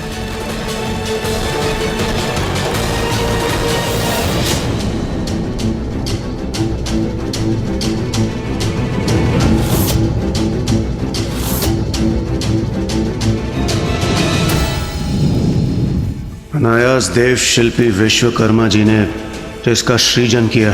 उस शस्त्र का, इस शक्तिशाली पाश का उचित अधिकारी तो मैं देवराज ही हो सकता हूं। महादेव, मैं आपसे विनती करता हूं कि आप इस पाश के लिए उचित अधिकारी घोषित कीजिए, जो इसे स्वीकार करे और इसके उचित स्थान पर ले जाए। यदि महादेव ने इसे स्वीकार कर लिया तो मैं इस पाश से वंचित रह जाऊंगा, किंतु इसका प्रथम अधिकार तो कदाचित उन्हीं का है। देव शिल्पी विश्वकर्मा जो आत्माओं के लोक का दायित्व संभालेगा, वही इस पाश का अधिकारी होगा। तांडव रचयिता नटराज राज नमो नमः। आचरण की श्रेष्ठता, धर्म और न्याय के प्रति सर्वोच्च निष्ठा धारण करने वाला ही इस पद, दायित्व का और पाश का अधिकारी होगा।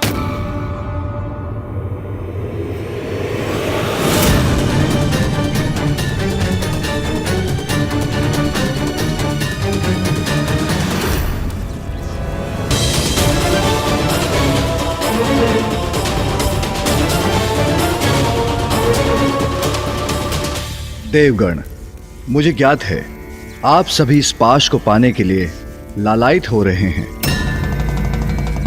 तो संकोच मत कीजिए। आप इसे पाने का प्रयास करने के लिए स्वतंत्र हैं। उचित है। महादेव, नारायण और ब्रह्मदेव को इस पाश की कोई आवश्यकता नहीं। और उनके बाद तो वरिष्ठ मैं ही हूं। मैं ही इस पाश के योग्य हूं। देवराजेंद्र, मन की इच्छा को भीतर मत रखिए। अब तो महादेव की भी अनुमति है। यदि आप इस पाश को प्राप्त करना चाहते हैं तो आगे बढ़िए, प्रयास कीजिए। जो आज्ञा नारायण।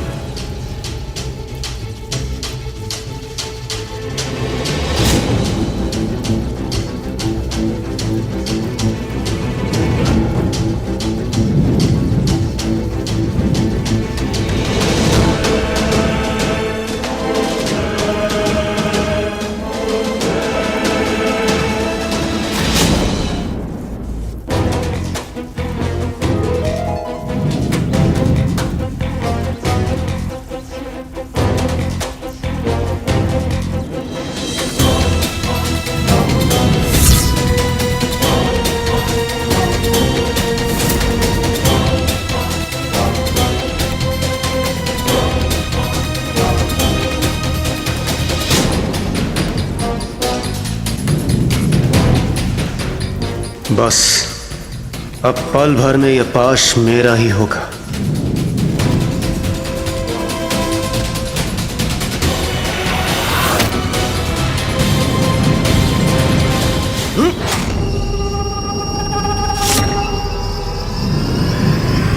अरे, इस पाश ने तो मुझे जकड़कर अपने वश में कर लिया।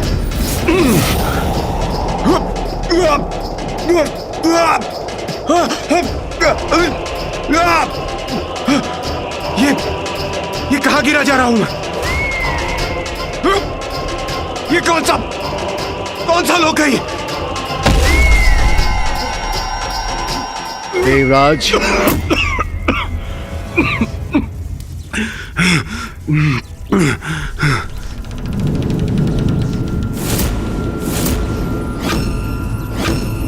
क्या हुआ देवराज?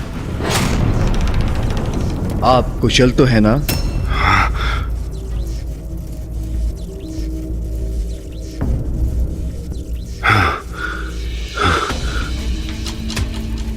इस पाश से दूर रहना ही उचित होगा।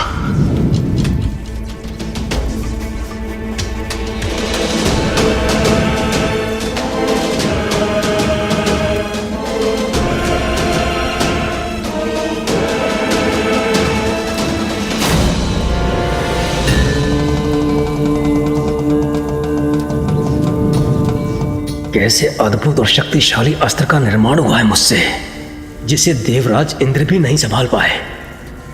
कोई तो अवश्य होगा जो इसका अधिकारी बनेगा।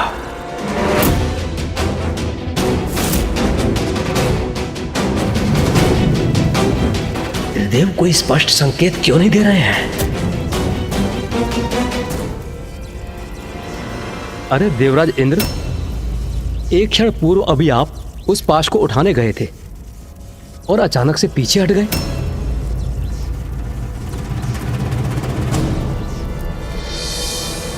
अग्निदेव, यदि आपकी इच्छा है तो आप स्वयं प्रयास क्यों नहीं कर लेते? समझ गया मैं। इंद्रदेव पाश को अपने वश में नहीं कर सके, इसलिए ऐसे वचन बोल रहे हैं। मैं अग्नि का देवता हूं, इसलिए ये पाश तो मेरा ही होना चाहिए। प्रभु, यदि आपकी आज्ञा हो तो इस पाश को उठाने का प्रयास करूं।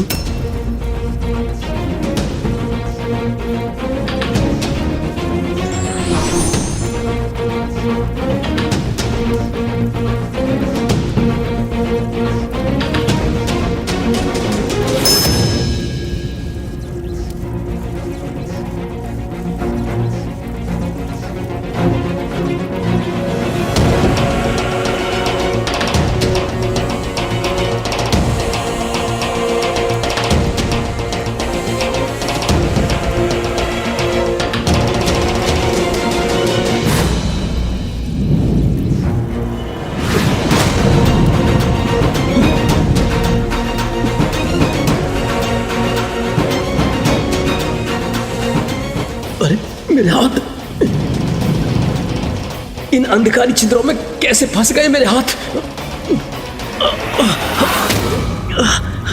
सहायता कीजिए, कोई मेरी सहायता कीजिए।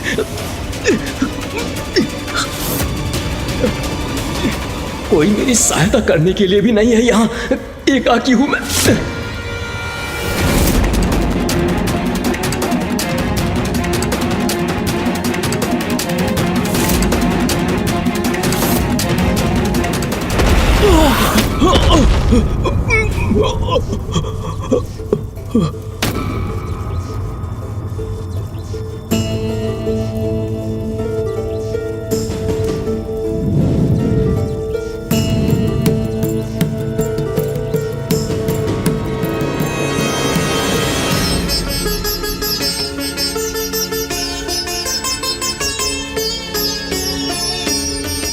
इंद्रदेव, अग्निदेव,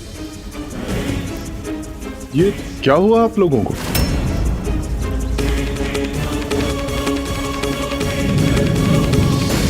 ये तो स्पष्ट है कि देवराज इंद्र और अग्निदेव दोनों इस पाश के उत्तराधिकारी नहीं हैं। किंतु क्या अब शेष देवताओं में कोई इसे प्राप्त करने का प्रयास करना चाहेंगे?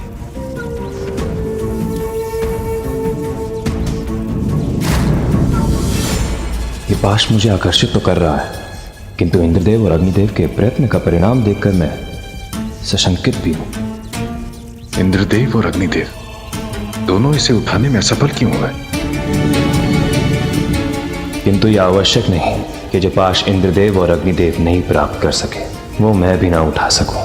इस पाश को पाकर अपनी प्रतिष्ठा बढ़ाने के इस स्वर्ण अवसर को गंवाना उचित नहीं।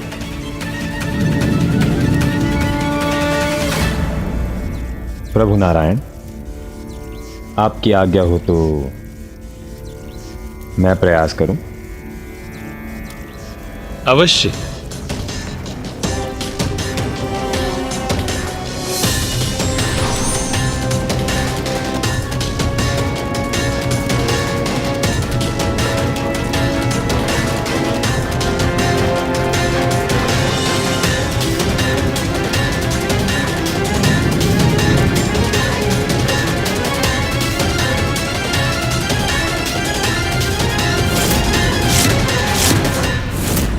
एक एक कर सभी देवताओं ने उस पाश को अपने वश में करने का प्रयास किया और असफल हुए।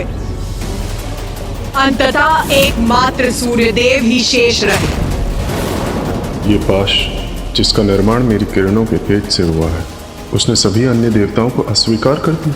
त्रिदेव तो पूर्व में ही स्पष्ट कर चुके हैं कि ये पाश उनके लिए नहीं, तो क्या मैं इसका अधिकारी हूं?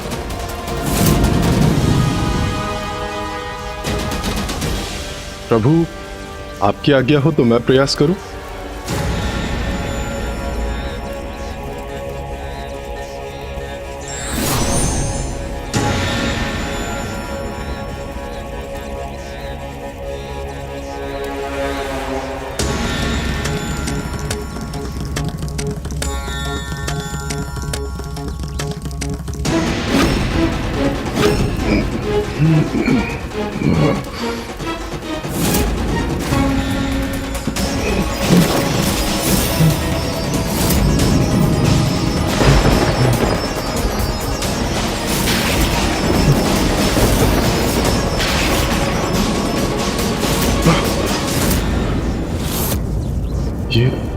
ये कैसा विचित्र दृश्य दिखाई दिया मुझे। सूर्यदेव, कहिए क्या देखा आपने? महादेव, वो मैंने देखा कि वो पिताश्री,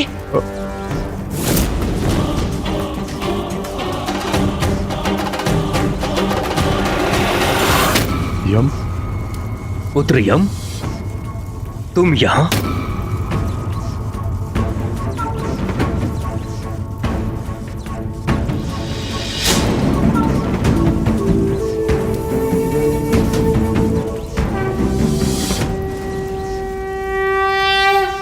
पिताश्री, मुझे ज्ञात था आप यहाँ हैं, तो जब मुझे प्रतीत हुआ कि कोई मुझे यहाँ से पुकार रहा है तो मैं आपका विचार कर यहाँ चला आया।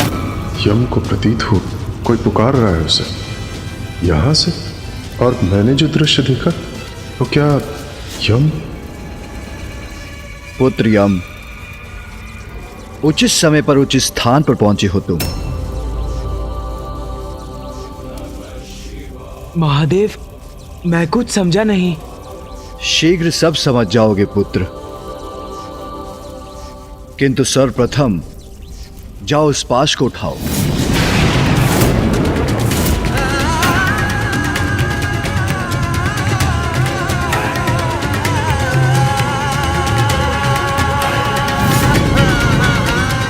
उस पाश को उठाऊं? ये महादेव क्या आदेश दे रहे हैं मुझे? ऐसा क्या विशेष है उस पाश में? महादेव यम को पाश लेने के लिए क्यों कह रहे हैं? महादेव, ये उचित होगा क्या? मेरा अर्थ है, यम तो एक मात्र नवयुवक है। इस पाश को इतने सबल, इतने शक्तिशाली देव नहीं उठा पाए, तो क्या यम? चिंता मत कीजिए देव शिल्पी विश्वकर्मा जी, यम को प्रयास तो करने दीजिए। जाओ यम, उस पाश को प्राप्त करो। जो आज्ञा प्रभु। महादेव, नारायण, ब्रह्मदेव।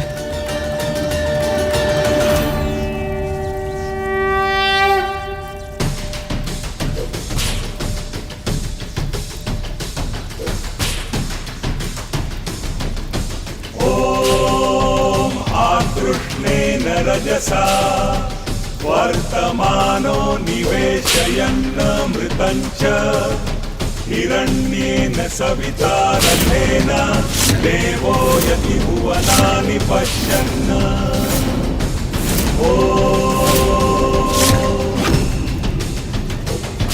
ॐ अग्निमूर्धादिवः उत्पत्तिः पृथिव्या अयम्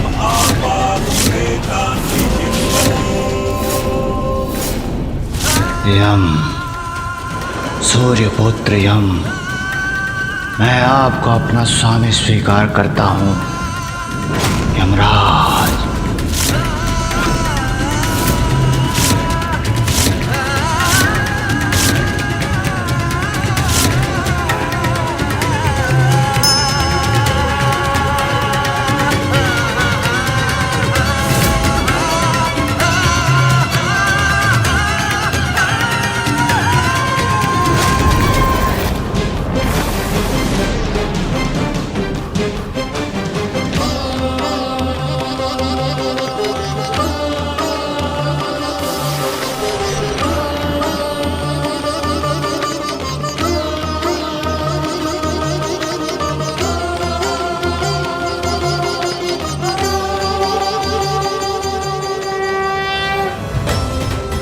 आश्चर्य है, पाश ने यम का स्पर्श स्वीकार कर लिया, अर्थात यम ही इसका अधिकारी है।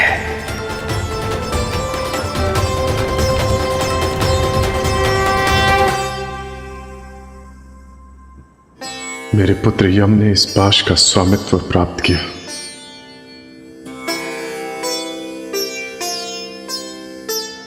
तुम तो केवल एक साधारण बालक हो यम।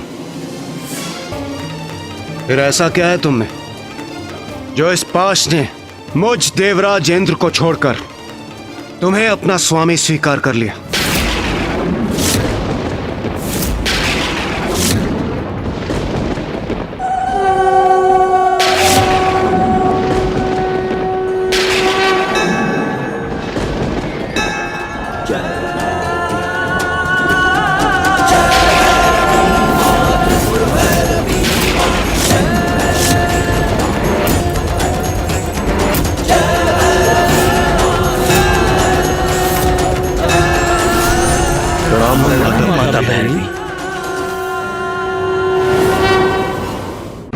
देवराज, आप ही अपनी समस्या लेकर मेरे पास आए थे और अब मेरे समाधान देने पर आप मेरी लीला पर संदेह कर रहे हैं, प्रश्न उठा रहे हैं मुझ पर।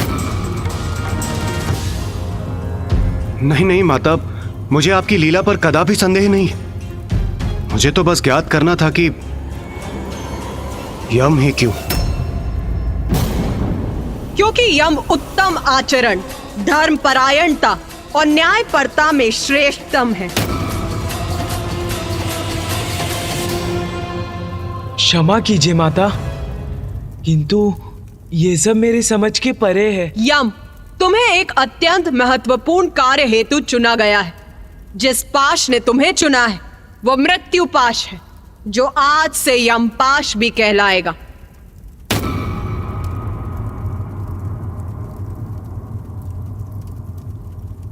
ये तो आपका सौभाग्य है देवगण कि आप सभी सुरक्षित हैं।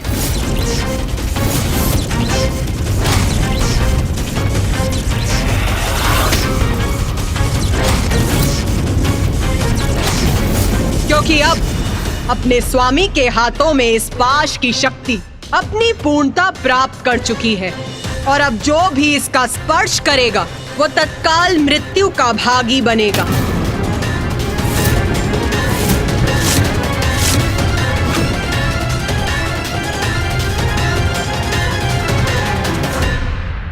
यम, मैं तुम्हें मृत्यु का देवता और मृत्यु के उपरांत आत्माएं जिस लोक में निवास करेंगी उसका अधिपति बनाती हूँ। आज से वो लोक यमलोक के नाम से भी जाना जाएगा।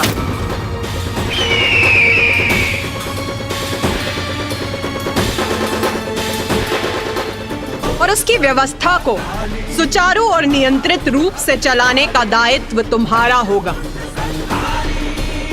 आयु समाप्त होने पर जीव को इस पाश से बंदी बनाकर यमलोक लाना होगा तुम्हें, और उसके कर्मों के अनुसार उसकी उचित गति निर्धारित करनी होगी।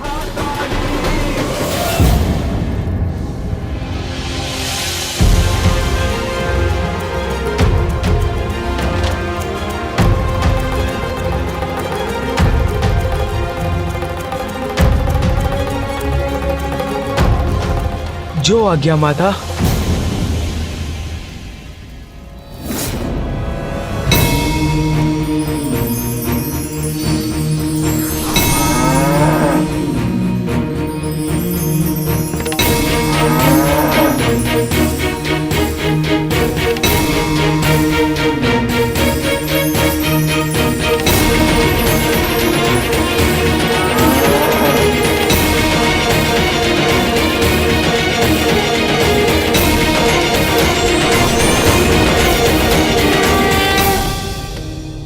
मुझे गर्व है कि माता ने मुझे इतना बड़ा कार्य दिया है, किंतु क्या मैं इतना बड़ा दायित्व निभा सकूंगा?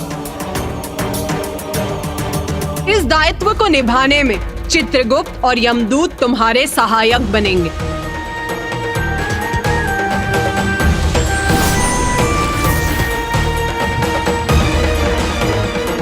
प्रणाम माते, प्रणाम त्रिदेव, प्रणाम महाराज यमदेव। चित्रगुप्त सभी लोकों पर जीवों के कर्मों का विस्तृत लेखा जोखा रखेंगे। विचार, शब्द और क्रिया से जीव जो भी कर्म करेंगे चित्रगुप्त उन्हें सूचीबद्ध करेंगे, और जब मृत्यु होगी यमराज अपने दूतों की सहायता से उन आत्माओं को उनके कर्मों के अनुसार उचित फल देंगे। यम, तुम अपने लोक अर्थात यमलोक में भू विचार नामक आसन पर बैठकर आत्माओं के कर्मों का विचार करोगे, और तुम्हारे दूत आत्माओं को बंदी बनाकर लाने में तुम्हारी सहायता करेंगे। जो आज्ञा माता। जो आज्ञा माता। स्मरण रहे यम, मेरे द्वारा नियत जन्म और मृत्यु के विधान के अनुसार समय आने पर किसी की भी मृत्यु टलनी नहीं चाहिए। माता, मुझे इतना बड़ा दायित्व सौंपने के लिए आपको कोटि कोटि धन्यवाद। माता, जो असंभव है वो संभव कैसे हुआ? बताइए ना माता।